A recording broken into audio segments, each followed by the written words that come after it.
Let's do this. Good evening, good morning, good night, wherever you are. We've got guests from around the world. We got viewers from even further out. I don't know if you're listening on delay on the podcast or whatever it is. I hope you're having a darn good time. If you are listening, guys, I hope that you're listening on Twitch, where we're live, YouTube, where you can see the video, Podbean, Stitcher, or iTunes, where you can get the podcast. Really, any way you want to consume, this is the way to do it. I personally recommend doing it at the gym or on the drive to work.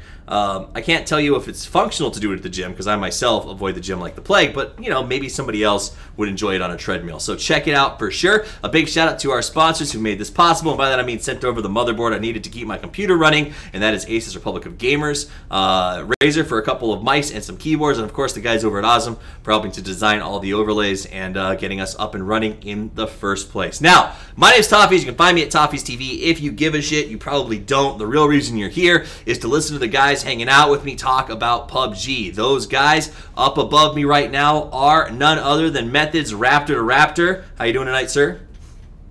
Hello. That was nice. Good. That was about as good a greeting as I could have gotten. I wanted to do like a spectacular intro, but then I blocked. Now that was a spectacular. That was almost as amazing as some of the feeds that you managed to get in your game. Second, next to him is the man from Theater of Mayhem, a team that, as far as I know, is still sort of climbing into massive recognition. However, they're doing that at the top of a whole lot of leaderboards. That is Avenger. How you doing, sir? Good morning / good evening. Good morning. I'm doing good. And you? Hey! And thank you for having me. No problem. I can't complain. I'm talking about PUBG. It's significantly better than changing dirty diapers. Last guest on the bottom is the man from TempoStorm, Valliate. How are you doing today? Doing good. Doing good. Excellent. Glad to have you guys here. Method and Valliate, both of you guys had pretty phenomenal weeks in Oz on Sunday, by the way. I wanted to comment on that. I got to watch Valliate firsthand, but I heard Raptor and your team went completely off the chain as well over in the server one. So I haven't had a chance to watch all of the replays yet, so I apologize, Avenger. I don't remember how your team did specifically this week, but knowing you guys, I'm sure it was nothing to scoff at. Tempo, in case you guys missed it, won two out of their 3 games and racked up over 101 points on the day. So you'll be seeing them on server 1 this week, 100% for sure. Alright, so that said, let's talk about PUBG. There's no rules for this show. I say the rules are simple. That's because the other show I host for Dota has all kinds of like random scores and points and stuff. Here, we're just going to talk. However, there's a timer in the middle of the map, and you might wonder what that is. That's to keep us on topic. There's a lot to talk about. I get long-winded, so we're not going to spend more than 10 minutes sort of focused on one thing. That way we get to about 30 to 40 minutes. We hammer off a bunch of topics. We get all of us on with our day. Topic number 1, and this is number 1, guys, because it is at the forefront of pretty much everybody that I talk to, whether they're pros, whether they're Joes, whether they're schmoes. This is hackers. Now, my first question for you is this. Is the, oh my god, I got killed by hackers, a reality or overblown? Because we hear it constantly watching streams and stuff, but I feel like maybe it's become less of a joke and more of a potential reality. What do you guys think about that?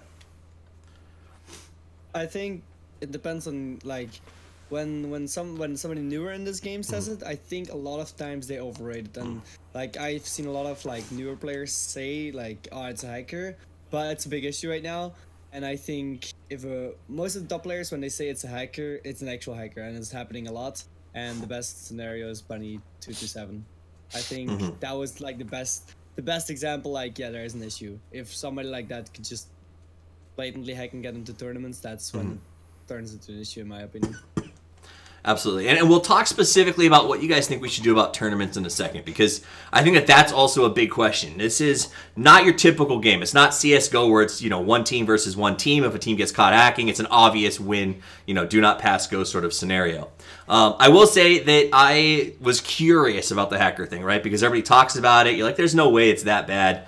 And decided to grind my rank up above that 2K mark just to sort of see. So I stopped playing drunk PUBG for a couple of days to grind some rank. And I'm not, like, once you break the 2K, it legitimately, you start seeing guys with Grozas flying by, headshotting everybody one after another. And it seems like it's really frustrating. Do you guys see that a lot in your pub games, or would you say it's still like a sub 5% scenario? I think it's a pretty low percentage, honestly. Okay. Like, as far as what I've experienced. I mean, obviously, you run into those games that is just like, oh, this guy has like just some random name with numbers in it, Yeah. you just kill feed everywhere, and you just like know he's massacring everybody, and when he gets close, he's wiping squads. I haven't ran into too many. Like, the thing about this game is there's probably a lot more hackers than I think, and I run into, and we probably kill a lot of hackers. But the thing is, like, for instance, in the qualifiers to IM, whenever that open qualifiers get announced, there's other hacks that can go undetected. Right. As far as like, you can have ESP, but you're not using the ESP to kill people. You're using ESP to find out the best rotations on the map. So there's a team that can rotate and never die off rotations and always have 4 people alive based on ESP.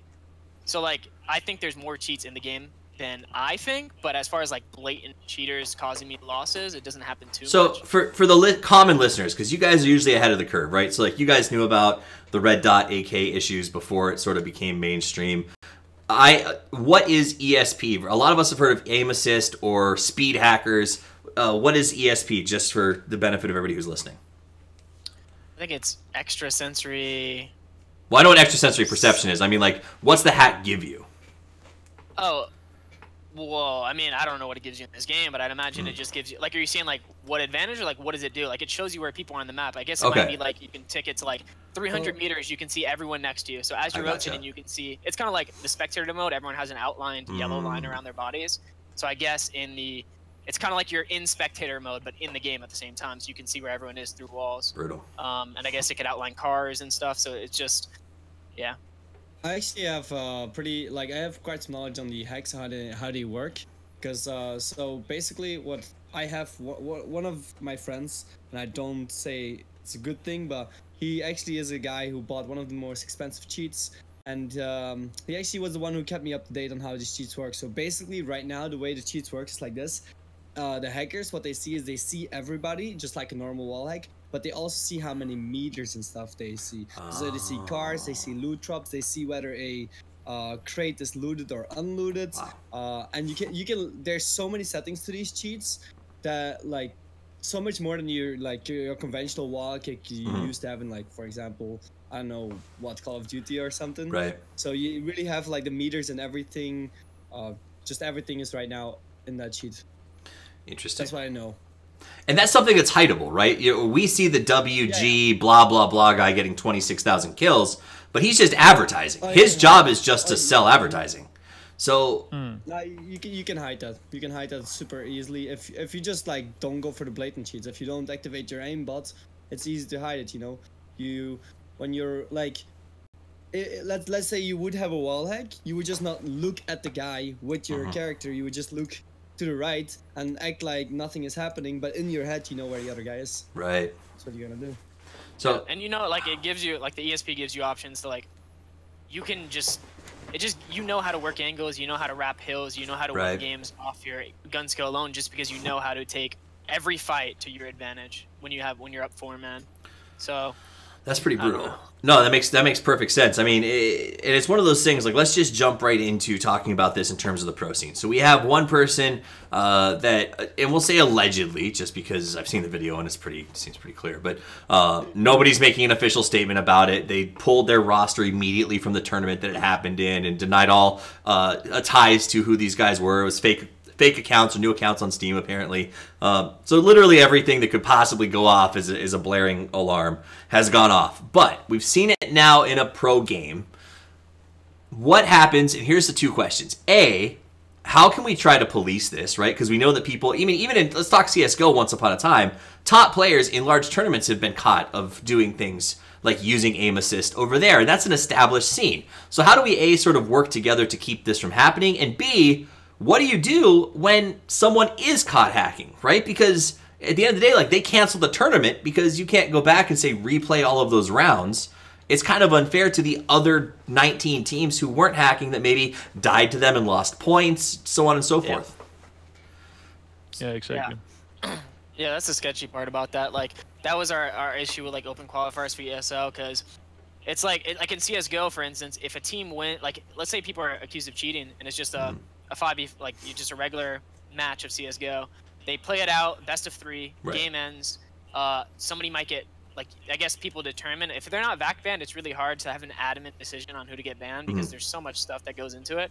But in a game like this, if there's 18 teams, you don't know the outcome until the end. Like if everyone thinks they're accusing, they might go over the replays. They might have somebody spectate them on the third game, just solely watching the team. And then it's like, for instance, for us, if we die to them in one game and get screwed because it's the best of 3, we have to win maybe 1 and maybe get like top 3 in the next one to qualify top 5 out of the group. And it's not like it's like you said, if they get DQ'd, it's who cares on who they killed. Rank 6 moves up and takes their spot, so the rank 6 guy gets the spot instead of us. He died to them, so you can't replay every match. It's just not fair. So that's they just gotta have a close scene. Like what they gotta close they gotta make sure.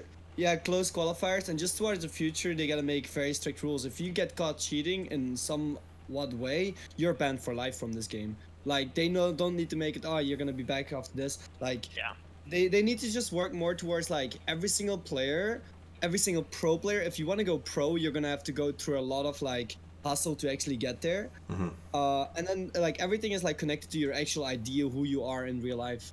So this will force people from not doing that, because right now you're a random guy with just a random nickname, but once you link your real life ideas and stuff, and maybe even like agreements to like not cheat, and like, you know, actual fines, like for example in soccer in real life, you make a mistake, you punch somebody, you're gonna pay a fine. You know, once you force pros to pay fines for that kind of stuff, it will just like secure a little bit of a cleaner scene. So they need to come up with something like that, because, you know, this is not just like one team against another and easy. This is, the threat needs to be bigger, of some sort of ramification. And I mean, it's definitely hard, because as somebody who runs, you guys, I don't know if you guys run Observer very often or have access to that. As somebody who runs Observer, I mean, it's very difficult to watch all of the teams at once and sort of even find strange behavior. So then it becomes, well, this team's word against this team's word, and sort of how do you break that down, and who do you trust, and is there even a way to go back and watch replays? Because we know that Player Unknown said that they have a ways to detect hackers based on their patterns. It didn't say anything about going back and watching replays of the actual games themselves. Avenger, do you have any thoughts on this topic? Yeah, I think like it's a huge problem, because you're not going to be able to spectate 80 people. And if you don't have any sort of anti-cheat that will record your screen, take pictures, or anything that will lock down the blatant cheaters, I'm just afraid of the non-blatant cheaters, like the ESP guys. It can ruin everything from a BO3 or even from a BO5 perspective, just by be killed by them early once, like Valliate said. So like, I'm not afraid of the blatant cheaters, because they're gonna get spotted. They're gonna be like Bunny 227. I'm afraid of the guys that's gonna be in every circle. They're gonna take every secure path all the time, and they're gonna be in the last 4 circles. They're gonna be in the middle, and they're gonna be holding some edge that they know is safe because of this ESP. Are LANs a solution to this, or is it easy to get those hacks into a LAN-built computer? I think LAN are the solution to this. Okay. Yeah, I think LAN is the solution. Yeah, exactly. What they did is at Gamescom, they had 80 computers, and they had a capture card in each computer, which pulled out like everything, and they could go, if they had a further delay, they could actually be able to see everything and check it, and also display, you know, fights even better. So like LAN is the solution to this, but also like, of course, close qualifiers, but still close qualifiers. We don't have any like super good anti-cheat yet. Yes, we have Valliate, but Valliate doesn't take a picture of your screen every like randomly between 1 to 30 seconds or whatever. So you don't have anything extra to add to that. And then again, as Raptor said, you can just buy a new Steam account if it's just a Steam account you log into it. You need to have something extra that will secure that if somebody cheats, it's not just the account, it's somebody that cheated that's going to get punished for this. Right, and again, once you're invited, or once you start showing up at these LANs, or people get to know you, then there's a face attached to the name, right? If somebody caught Raptor using cheatware now, his career would essentially be done in PUBG as well as any other potential games that he could go to. Because we know him and we know what he looks like. That's the danger of open qualifiers, because of the fact that somebody can come in and they say, well, I'm just going to do it for opens. If I get caught, I disappear into the mist. And if I don't get caught, well, I get to fly to a LAN, and, you know, maybe my skills and my ability to hide in a bush get me into the top 15 and nobody notices. So that's definitely a situation to talk about. And we'll use that, and we'll kind of stay with the hacker thing a little bit, but also talk about open qualifiers. Open qualifiers in any other game format. So I come from the Dota world, and a lot of guys come from like CSGO and some Overwatch and things like that. All of those games, every game except H1Z1, I guess, and DayZ's sort of background, are games that pit one team versus another. Open qualifiers are meat grinders because there's just hundreds of teams. There's a lot of wild cards. You don't know what kind of strategy somebody who you've never seen before might be using, and you've got to slog your way through a lot of games that have a variable that's hard to beat. That said, PUBG goes to the next level of that. We're talking open qualifiers with 19 other teams that are all sort of wild cards. I think somebody brought this up, or I was talking to Dre, your teammate, Valliate, the other night, and he said one of the things that scares him the most about playing in open qualifiers, there's still 5 spots open, so maybe you guys get the direct invite, let's hope.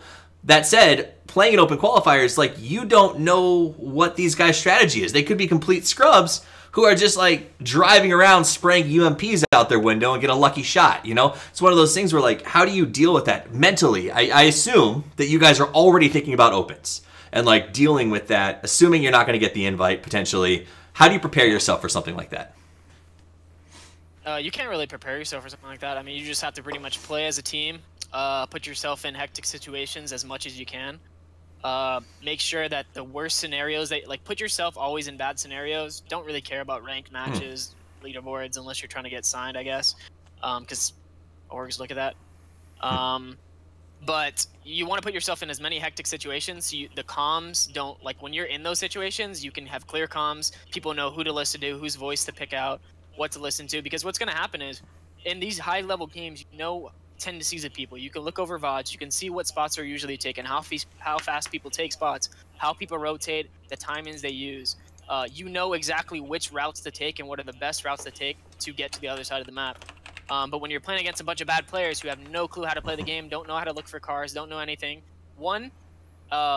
cities that you normally don't have to fight for, you're going to have to fight for. So what's happening is, like, you're probably going to be down on loot unless you want to fight early for a compound, which it's like, if you're playing against bad players, they're just going to take the fights. You're going to have like one guy drop, and then you're going to have 4 people surround his house. It doesn't matter if they lose 3. If they kill one of your members, you're down a man because of some bad team. And also, if you take the perfect routes, they could just be wandering through woods or the middle of a field, prone somewhere, and blow up your car when you're taking the best route possible. So, like, I don't know, there's just so much random stuff. I mean, there's no really way to practice it besides just always putting yourself in hectic situations, like ranked matches. Yeah, exactly. That makes sense. So do you also go ahead? Oh, sorry, go Raptor. No, you go.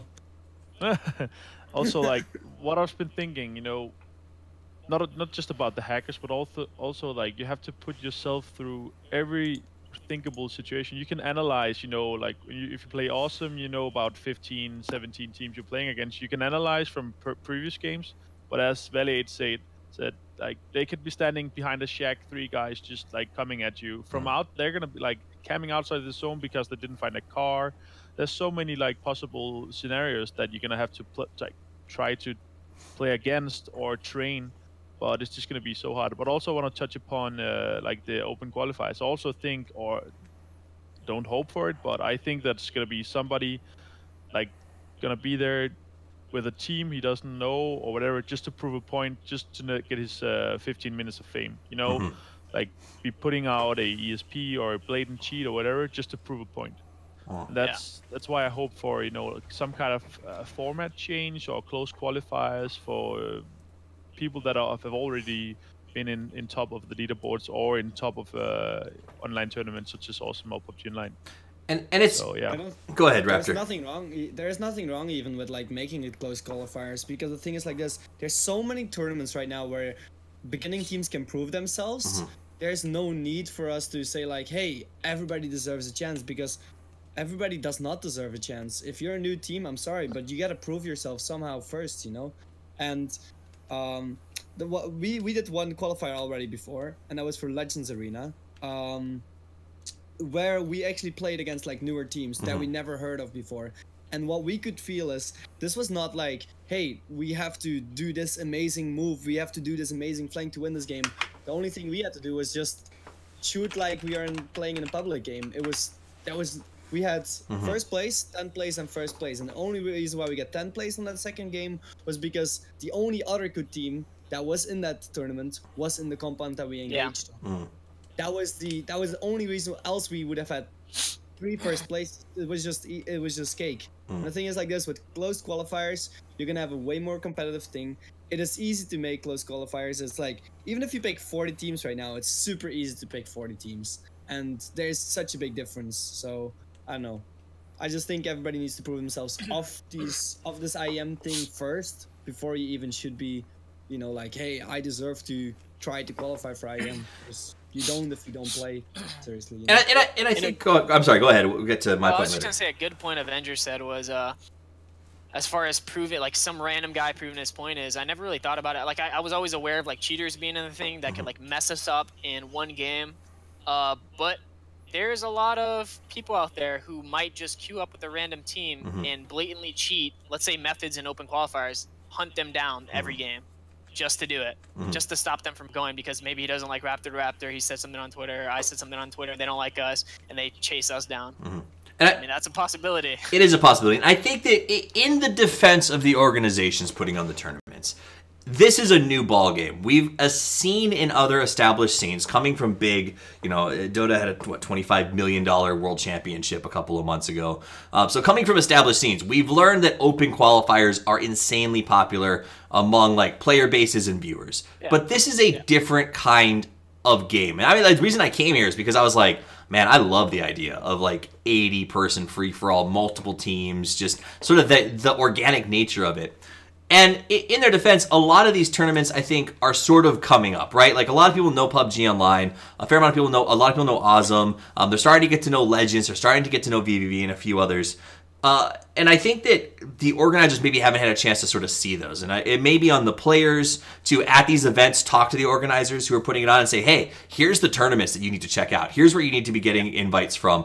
And I think that once we establish this, after we've seen some of the premier tournaments pop out, you know, once we've seen, okay, Awesome is consistently doing a good product, they're consistently supporting a premier league, then we'll start to see feeding out of those leagues. And that seems like a really good way to start doing things. PUBG Online and Awesome both have, I know Awesome refuses to say it, but they have what feels like a tiered system. They keep saying server 1, 2, 3, 4 to be like friendly, I think. But at the end of the day, like, you know where you stand. And it's one of those things where I think we'll start to see ESL utilize those servers for invites down the line. So I think we have to suffer through the meat grinders. We have to sort of suffer through the learning curve, and we'll get there. In the same way that when you watch tournaments right now, guys, for those of you who like to tune in, understand that the observer feature is lovely and wonderful, but it is far from optimized, right? So like when you talk about playing games and you guys complain about, hey guys, there's 30 cars in the last circle, my frames are at 22. The observers get about 25% of what the players get in terms of like the ability to process. So our frames drop down to 12, and we're just like, there's nothing we can, like, thanks for bringing the cars, assholes. We're just kind of stuck here too. But we get that. So be understanding as we watch these tournaments, both in the form of context, casting, playing. Everyone's kind of learning as we go. I don't think anybody expected 2 million players, you know, in the first 6 months. So we're all sort of holding out of the seat of our pants and flying along with it. Speaking of that, as we talk about tournaments, you guys kind of hit on open formats. I'm going to ask you about your favorite style of tournament formats. We've had time to establish how many rounds makes a good tournament. What's the point system the best look like? Before I move to that, though, do you have any last thoughts on sort of open qualifiers, the nature of it, and what you'd like to see maybe come out of IEM? The only thing was, we pretty much touched on most of it, but what Hetcher said in chat, I was going to mention. It's kind of like the thing that you said, like, once tournament organizers find something to do, they'll be like, okay, if you get top 10 in this, you get invites, or whatever it might be. Which obviously ESL, there's talks about ESL League. There's been talks of it for a little while. But obviously when ESL League hits, it's going to be like top 20 gets in, or it'll be like probably like top 40 goes into a tournament or something, 2 groups of 20, 10 make it up and stuff like that. And then you know exactly like how to work your way up into that, so it's not open. But I mean, it does suck for the players, open qualifiers right now. But I mean, that aside, and it really would suck for people to miss out on a tournament of this magnitude due to getting cheated or whatever it might be. But it's good for the scene because it's like the first major tournament, competitive title tournament. And they just put it out there of anybody can join. You just have to grind leaderboards. So all their friends are going to be trying to grind leaderboards. People are going to start making teams. all these other leagues are going to have more players because they want to practice. It helps build the scene just announcing an open qualifier right now, and it gives people the advantage to practice as a team and maybe in the future climb the ESL leaderboard ranks if they make a league and stuff. So. And it can be as simple as ESL. I mean, at the end of the day, it may end up doing what a lot of other groups do, where they reach out to the pre-existing groups and say, hey, we want to help throw a tag onto this and, run the qualifier leagues for us. Other games have minor and major systems where they say, okay, these 6 tournaments are our minors. We're going to take the top players out of each of these or a congruent point total, and that feeds into a LAN major. So I think that that's a good system down the line that it will almost certainly end up at. We're just in sort of a staging phase, I mean, honestly, I think PUBG Online is the only tournament that's finished a full premier season that I'm aware of, right? I think they finished up, they had their world championship 2 weeks ago. Everyone else is about halfway through. So even then, you could argue, well, there's no precedent for top teams because, even Awesome is sort of like a half-season ranking right now. That's not where we're all going to finish. Because, if you looked at Awesome right now, Tempo wouldn't have gotten an invite last week. But then they put up 101 points, and they're 15th on the ranking. So I get where they're coming from. Okay, enough about opens. I do want to talk about tournament formats because I know a lot of organizers are probably tuning in. A lot, people who are putting on these tournaments and are interested in that. What has been your and please don't just say Awesome because they helped me put the show together. I work for everybody and I'm an independent, so you can smash them too if you want to. But what tournament formats have you seen that you like the most? What kind of point systems matter? Do you like the idea of this sort of multiple tiers and working your way up? What really appeals to you guys? Awesome. Okay. Okay, I'll go ahead. I actually like the idea where you can go in to throw out a path for somebody that's either new or experienced in the game. Throw out a path. Go here. You go and you grind to leaderboards, and then you think, okay, what am I gonna do after leaderboards? Okay, I'm gonna go do, for example, an open series, or throw out a path so you know what to do. Right now, Awesome is closed. It's 80 teams. It's gonna be invite only, or somebody that has good connection, or if they want premier teams in to get more exposure. But for example, PUBG Online, you have the open series. You can grind your way into the contender series, and after contender series, you can get into showdown series, which is also a really good thing for somebody that is either new, so they know what to work on and where to put their hours. But what also is good from that is that you're gonna be able to put through more teams and get more everybody to get their experience in. But I like Awesome. I like their point system. It's really good. But we're in the start of the early state of a game and early state of a competitive scene, so of course we're gonna have to tweak. What we also do in some of the close scrims is that we try to tweak the zones, and we don't know what is the optimal zone right now. We don't know what is the optimal play right now. In the beginning, we have 3 kind of phases. We have a looting phase, and then we have a migration phase, and then we have a end game phase. If you could smooth that a bit more out, so you don't have the mid migration phase where we're just waiting, or edge hacking, or edge zoning, or you're just in compounds to know where you want to migrate or where you want to breach, depending on where you are. If you could just smooth it out, but just be able to maybe run into the zone instead of driving, that'll fix a lot of the FPS drops. It will fix a lot of stuff. But where we are right now, we don't know what is the optimal. We don't know what is the perfect way. We're just playing, default settings in every tournament, and then we're trying to get the best out of it, depending on what the system is. Awesome is really good because you also have a lot of points for kills.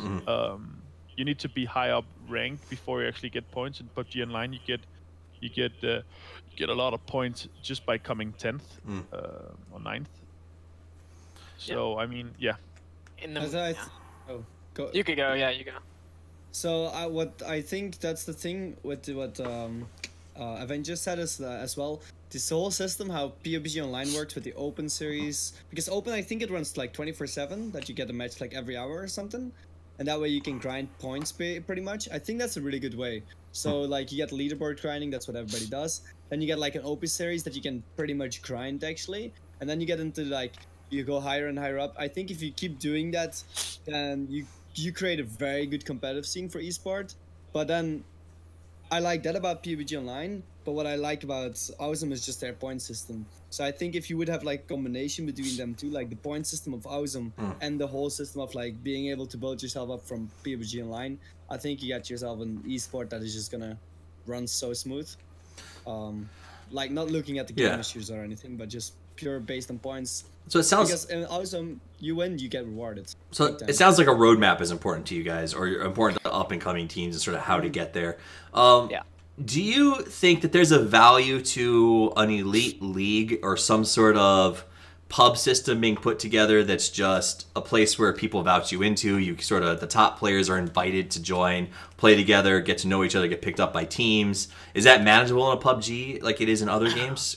What do you mean, like a rank S? Yeah, it's sort of. I think it's like FPL runs it for a couple of other games for CS:GO and stuff, where they do sort of. You once you get to a certain light rank on the leaderboard, you get invited to join a special server, and you can sort of play custom games with good players to sort of meet and grow from there. Because I guess my real question is, how do you? Let's say there's a player right now. This is just maybe a little off topic, but. Let's say there's a player on the boards right now who knows they're great, but they're pubbing their teams. They're sort of trying to find people who are good or committed to it. Their rank is solid, but this is a game where you can be pretty good and still not necessarily break out because you just don't have the support with the rest of your team. How do they find the right people to play with? Like, they can't just go to Reddit and post and be like, "Hey, I think I'm a 2600 player. Like, let me play with you and see how good I am." Like, what options do these guys have? But like in other games, like in CSGO, you also gotta build your way up, You come into the game, you become global, and you find people around your same rank. So if you're rank 1000, look for people who are rank 1000. And the thing is, like, what people have to know is, if you want to go pro, you gotta be willing to kind of like ditch your friends. So what you have to do is you have to find people and you grow with them. You can't like... In a way, you use them to grow because they're around the same skill, and once they cannot keep up with you anymore, you find new teammates, and that's how you work up. And let's say you're suddenly a leaderboard. Like, I think it's very important, if you want to go into pro scene, at some point you're gonna have to be able to hit top 10 on the leaderboards. So once you do that, you hit somebody else up from the top 10, and then you like form a team together, and that team probably it won't last, but you will be able to compete, and then another team might drop a player, and they might be like, "Hey, but that guy is actually pretty decent," and then you just jump your way up pretty much.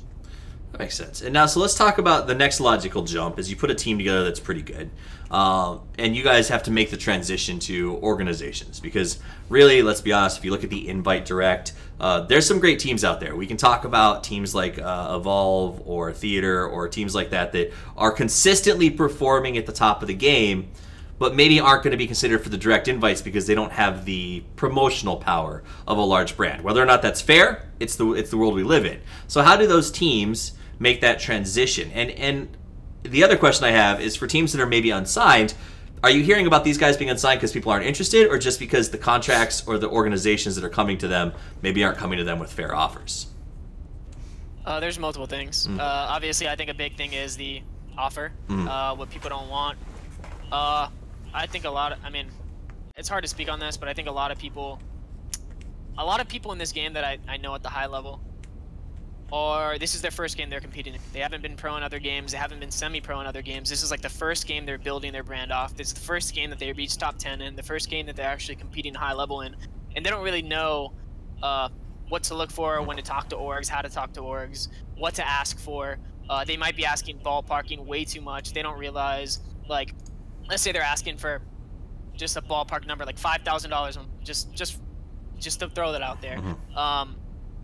They don't realize what goes into it. They don't realize the value an org can give to them. They don't realize, okay, let's sign for a much lower amount just to lock our spots and prove ourselves, maybe renegotiate down the line and build our brands, help them build our brands. And then, because I think a lot of, like, I don't know, that's one of the reasons. I think other reasons is obviously people don't know who to talk to, how to talk to people, how to market themselves. Right. And obviously another thing is, I as far as like getting your name out there, you just have to like keep competing. There's a lot of top orgs. I mean, there's a couple like 2 good teams, like really good teams in NA that aren't signed yet. Obviously, they're talking to people, but you just have to keep winning tournaments. You have to keep consistently performing, and obviously some people, like you can tell, some players don't really believe in themselves because they're locking down they're locking down on an org because they're like, okay, maybe in a month we're not performing this well. And you have other teams that are fully confident in themselves, so then they just keep racking up their tournament wins, they keep racking up their league ratings, and just having more and more to their resume to finally get the big fish that bites. So let me ask, Avenger, you're probably in a decent position to sort of comment on what it. Well, I mean, I don't, on your Twitter account, you guys said you're looking for an org to represent you. So yeah, obviously. Right. So the question is, sort of, as teams that have been performing well, and you guys seem to do very well consistently, what is the challenge? What's your experience been like? And is it a point? Are you a point where it's like, man, this is frustrating, or is it a point where you're like, no, you know, we get the occasional contact and like it's encouraging. We're on our way.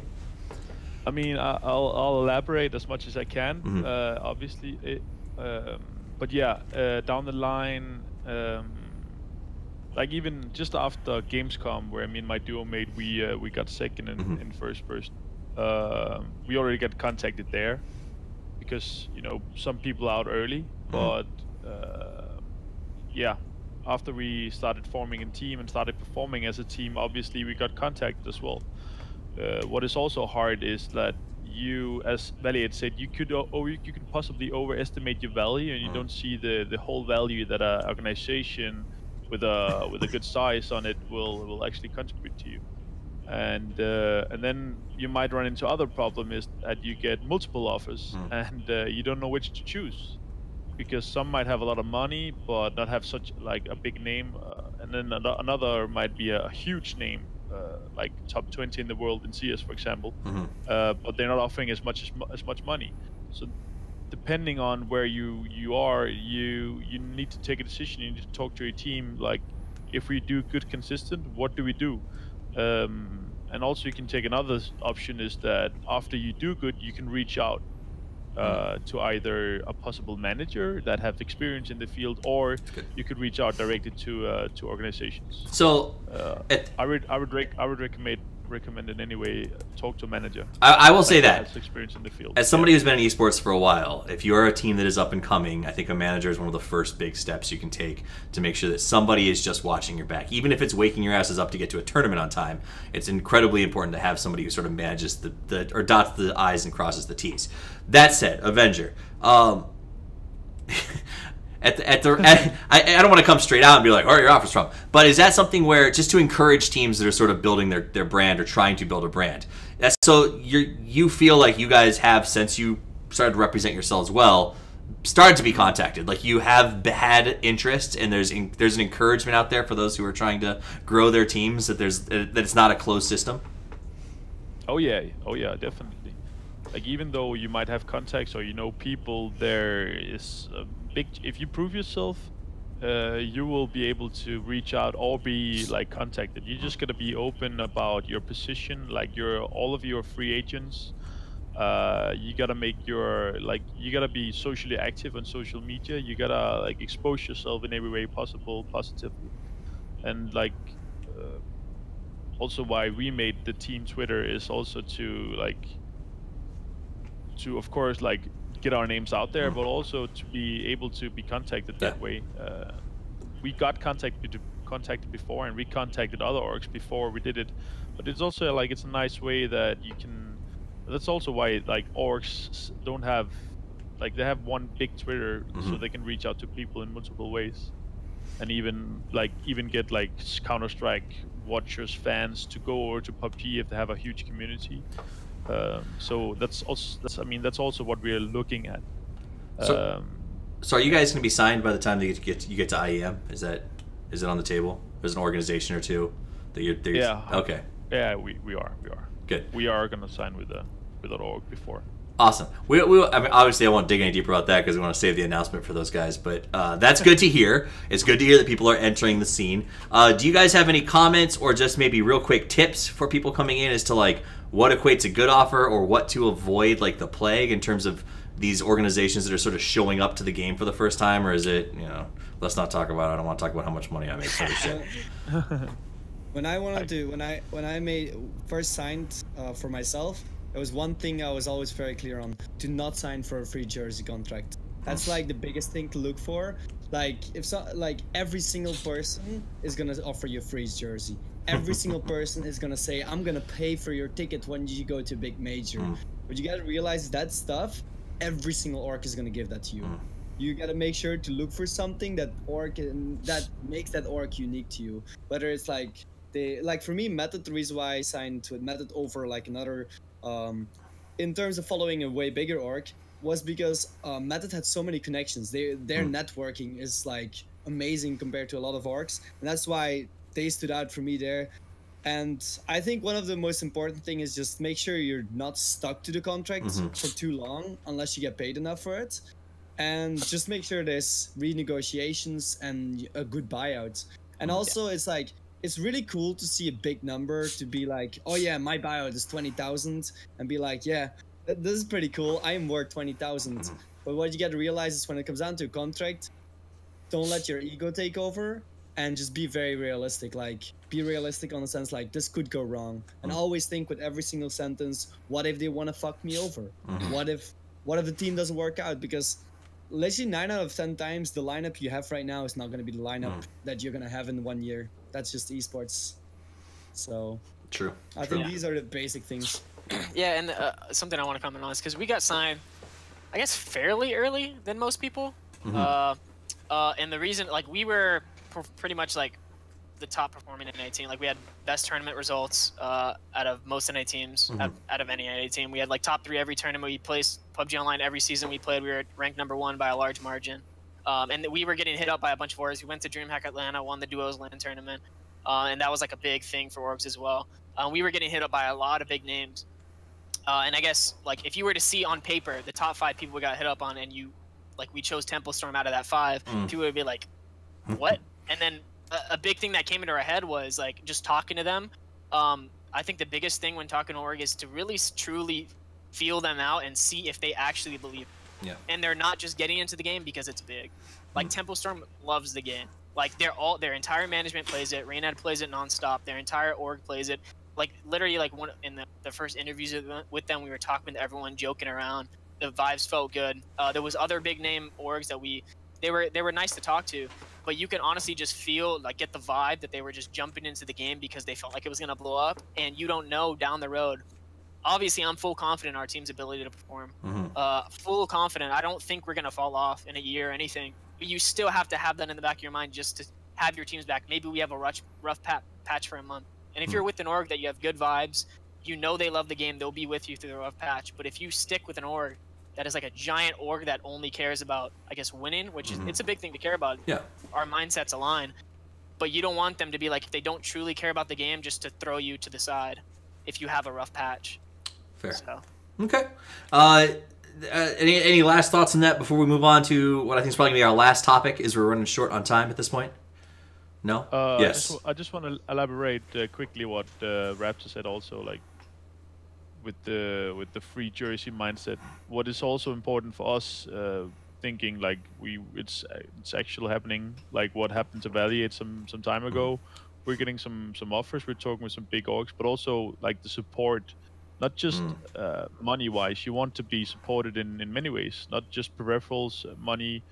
Like, what if happens, like one of your teammates go sick, or like there's so many ways that you're not just gonna get locked down by a contract. You want to be as open-minded as possible, and if one of your teammates goes sick, or you have a huge fight and that he doesn't want to play anymore, like how can you still perform as a team, because you want to continue no matter what. And also, like, how can the team support you in that? So you really want to secure yourself. Like, if you're looking for a work contract, you don't want to get locked down to 5 years at $10 an hour. You actually want to be able to renegotiate in short time, have bonuses, not like if you win like some sort of a prize money, you don't get like they don't take 90% of it. You know everything, yeah. So and I would let me piggyback on that just to say this from my experience working behind the scenes is also make sure you find an org that is willing to work for you and understands the background stuff, right? Like something that nobody talks about that doesn't become an issue until the day before the event is visas, crossing borders, international travel. I know for a fact an org that's not in PUBG, maybe they'll show up at some point. Complexity Gaming, for instance, has been known to like drive players across countries to like get to visa offices to make sure that the players can be in the best position to win tournaments. And we'll do things like upgrade players to better rooms or better flights or whatever they need to make sure that they are in the mindset to perform at their best. So it's one of those things that it's not just about the basic stuff, but also about do they have the support system and the understanding of what it takes to be an esports team to make sure that you're successful. And I think that that's a big thing that's often left off the table when you first start talking about money and everything else that goes along with cool new computers and sweet chairs that say TempoStorm behind them. Cool chair, by the way. Go ahead. If I can say one more thing about the Evinker thing is as well, what you have to realize is that once you become a pro or once you go pro, what you have to realize is you're gonna probably make more money than you need to live from. So if your path goes good as a pro, it will come to a point where money will not necessarily be an issue anymore. So it's more about the luxury than getting the money. It's about that support and stuff. And I think that's definitely what Avengers said as well. That's very important. All right. Past the money. Let's get back to talking about the game just a little bit. I was going to talk about red zones, but let's be honest, we all fucking hate them, so we'll just skip over that. Aren't they always disabled? Oh, I only play tournaments, that's why. Yeah, exactly. So most tournaments just disable them. It's something where like we can talk about making it relevant one day. That said, though, I mean, they have a little bit of relevance, and they tell you that there's a team somewhere, right? Like they center on a team in theory, so I guess that helps a little bit. The one that I want to ask, they actually do that. Always. I feel like they do. I can't prove it. I don't know the coding, so I'm just going to ignore it. That said, what I want to ask you guys about is this. 2-3 months ago, it wasn't uncommon to see teams dropping together at spots and fighting it out or sort of abandoning a drop because they didn't get the optimal landing. I've noticed very much so in the last couple of weeks that nobody drops anywhere near anybody else at this point. It's like everybody's figured out, I can go back and watch the observer drops. I know where every other team is going. I'm not going to mess with it. So, I mean, do you guys disagree? It seems like every team has their favorite spot, their backup spot, and their go-to spot should another team be in the game that also likes their favorite spot.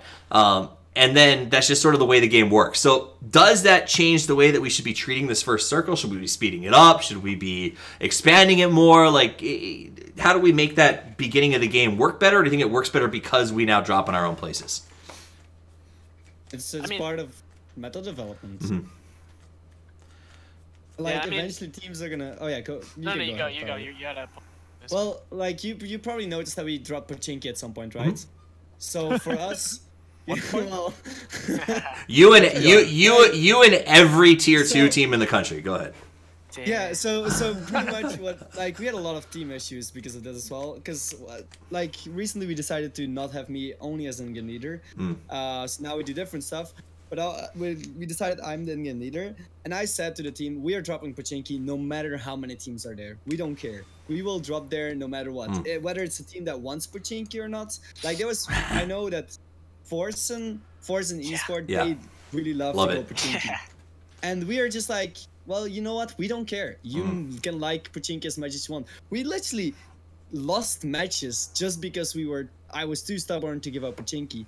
And I think it's like that's how the future is gonna be. Like, yeah, everybody goes their own way, but at some point the team is gonna be like, you know what?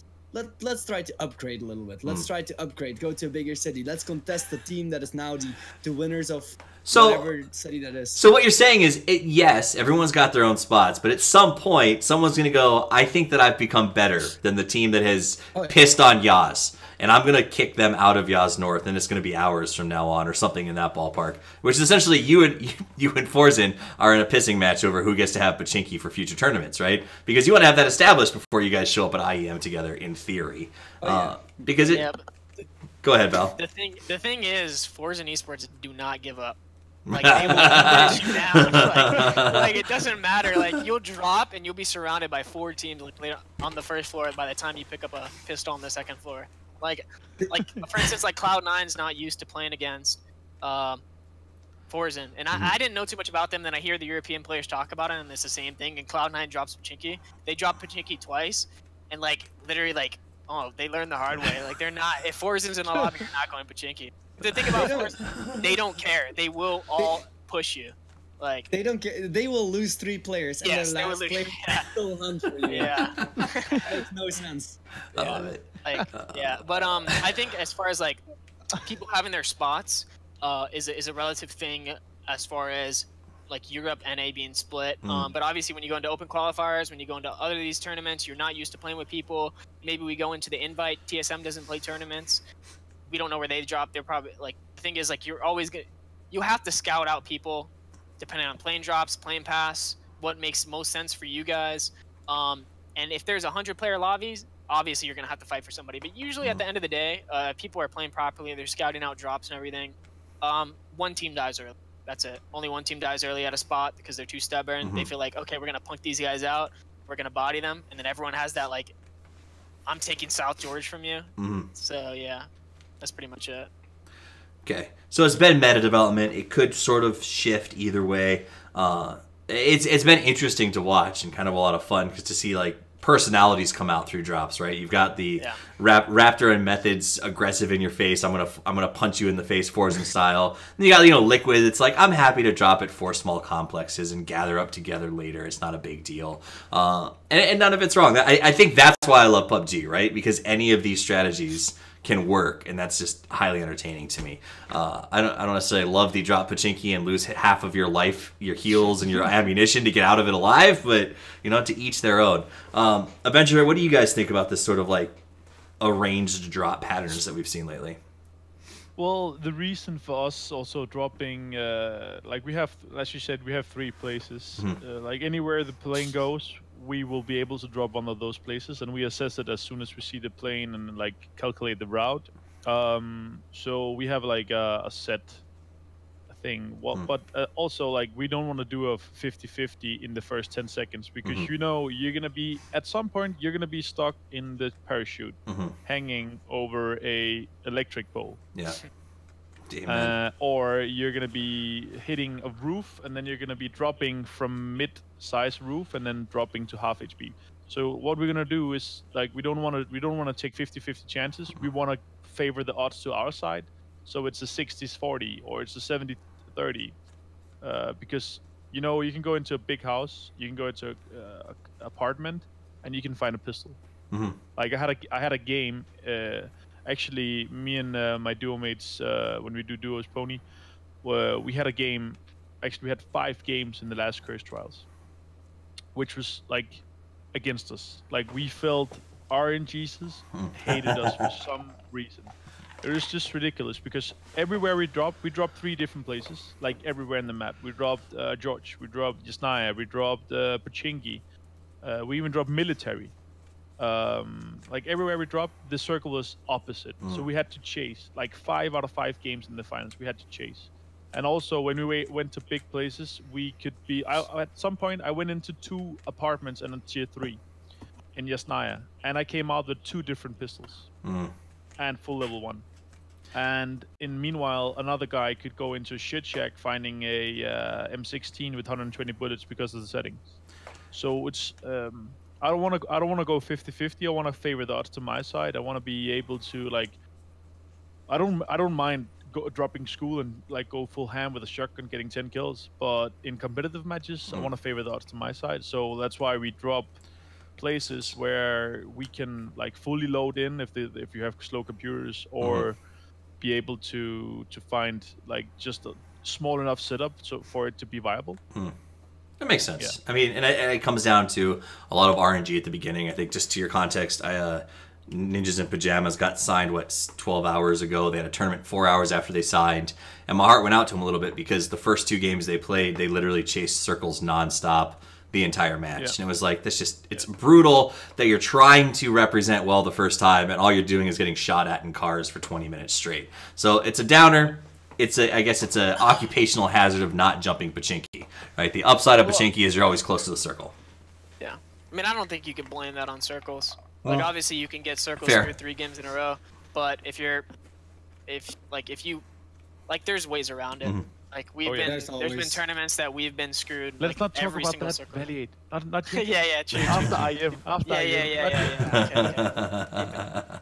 Fair. So no tips for anybody. We're gonna save it keep it in the bag till IM ends. Maybe at the winner's interview. Ooh, I like that. Oh. So you get everybody. He's like everybody else can just listen while we're doing it. That said, though, that's about all the time that we have. I don't want to go too long. I don't want to keep you guys up any longer than we already have. I was gonna ask you about the Xbox One release, but we'll do that on the next episode because that's apparently happening. We're gonna have to deal with aim assist soon, gentlemen. Good word. That's wonderful. PC Master Race. Right, but it is. But on the other hand, like they're gonna try to get these Xbox guys to play with us, and they're all gonna be aim assisting on controllers. Yeah, they're releasing an Xbox at the end of 2017. They said they're trying to cross-platform it. Yeah. Yeah, so they're gonna. Are they gonna cross-platform it? They're No, trying. They say. They're working on it. Easy KD ratios and ADR. Yeah. Well. Like, they can have aim assist, nothing. Yeah. else. Yeah. I'm not worried about it. It's like giving a little kid like an automatic gun. Like it's not gonna do anything against my pistol. Oh man. Okay. Lightning round. Before we leave, I want to know what your ultimate loadout is, and we're counting drops. So literally, you have the smorgasbord of every weapon available to you. What is your preferred loadout? I'll give you a second to think about it, and then I'm gonna start with. We'll start with Avenger. All right. Well, the only reason that I would go for drops is the arm.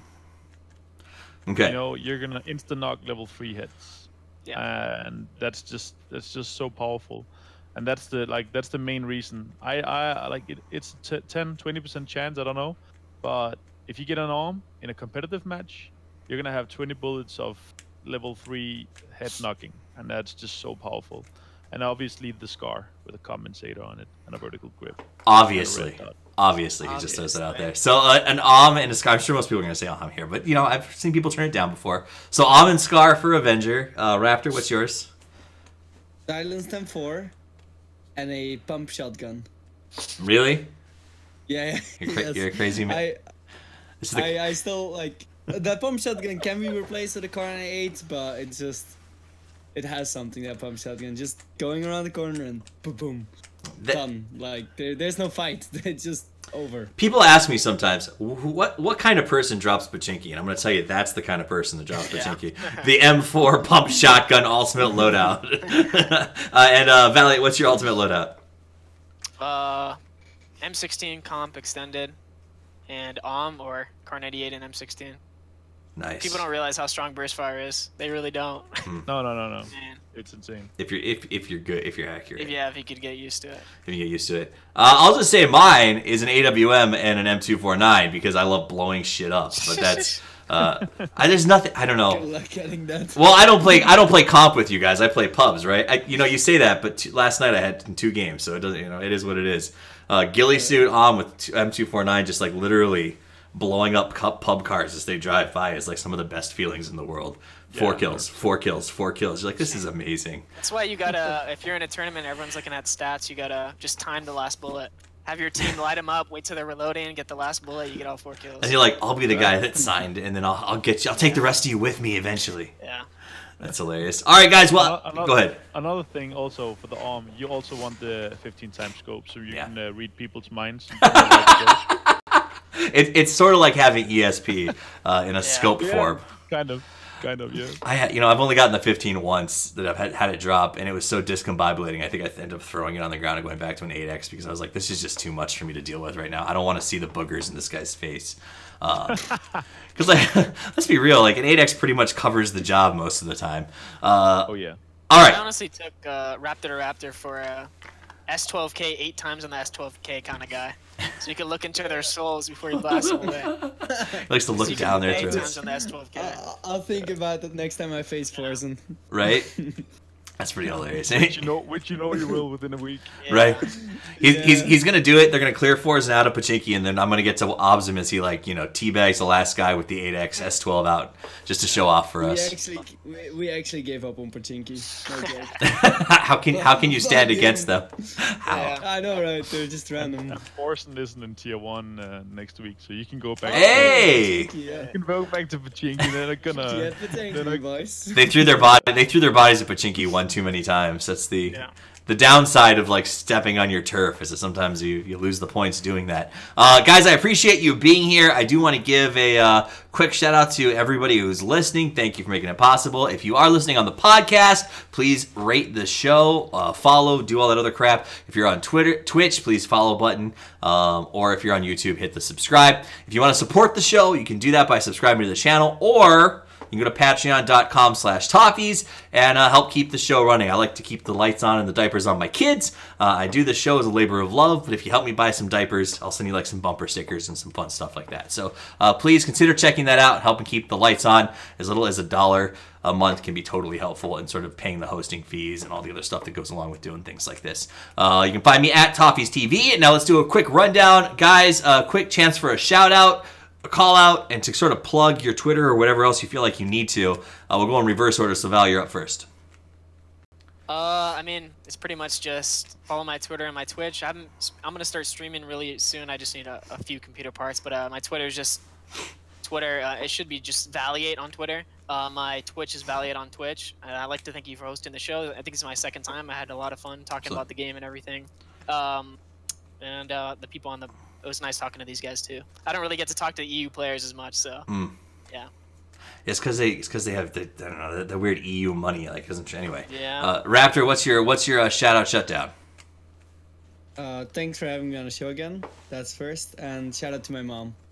She made good spaghetti today. Oh, she still cooks you dinner. That's nice.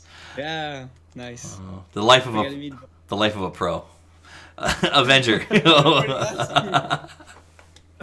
Yeah, I wanna do a quick shout out to my boys, Chris, Costastic, and Pony Rider, which is why we're here now, I guess. And thank you for having me, and thanks for the good chat. And also, my name is pretty unique, AVNQR. You can that's I have pretty much everything there, Twitter, Twitch, whatever. Follow if you want to, and thanks for having us. Unique enough that you could get every handle, so genius choice there. That's the reason, man. Very, very smart, very smart. And since nobody else wants to do shutdowns, I'll just do a shutdown too. What was the name of the guy who got caught hacking again? Bunny227. Bunny227. Fuck you. That's all. That's it, guys. I appreciate it. No, not you. Hey, anybody who's willing to try to ruin tournaments. I mean, if you ruin a PUBG match, you're a dick. You don't know the meme? You don't know the meme? They made a whole text explaining blah blah blah how they're cheating, and the first response was that Bunny227 said, "What?" Oh. I like the first part even more. He was like, after the first game, see you at Oakland. Nice.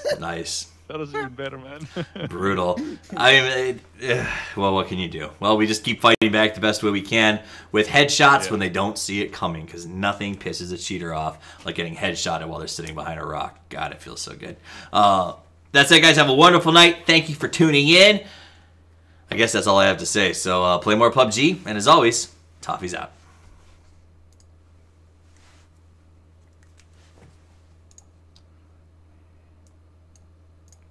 And we're clear. Cool, guys. I forgot my own Twitter. I said Twitter's Valliate. I thought you were. I was gonna correct you. My own Twitter.